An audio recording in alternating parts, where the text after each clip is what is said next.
Panoorin kung ano ang nangyari kay Kuya Ryder dahil lamang sa halagang 500 piso. Hindi nyo po kinancel. Ma'am, kung kinancel nyo ma'am, di papasok sa akin yan ma'am. Sisigaw. Hindi ako sumisigaw ma'am, nagpapaliwanag lang ako ma'am. Dahan-dahan ka. Ako pa magdadahan-dahan ma'am. Ako pa magdadahan-dahan ma'am. 502 pesos ma'am, isang araw ko yan ma'am. Magdamag ako sa kalsada ma'am, kung alam mo. Tawagin mo yung guard. Guard!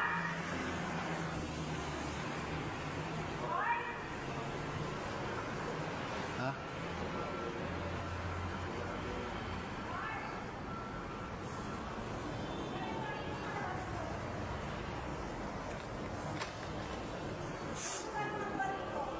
Mayroon yan. Mayroon yan.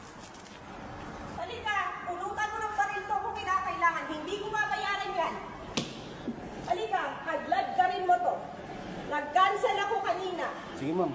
Bravo, Mike. 502 pesos, sir. Kailangan ko lang yung pera, sir. Wala talaga ako, sir. Kahit yung wallet ko mo, walang laman. Tingnan nyo po. Wala akong magagawa. Order nyo po ito, ma'am. Kinancel yan. Kung kinancel po, ma'am, di po papasok sa akin ito, ma'am. Wala akong magagawa. Palit ka rin mo yan. Ba't ganun? Ma'am, magbabiral ka, ma'am, promise.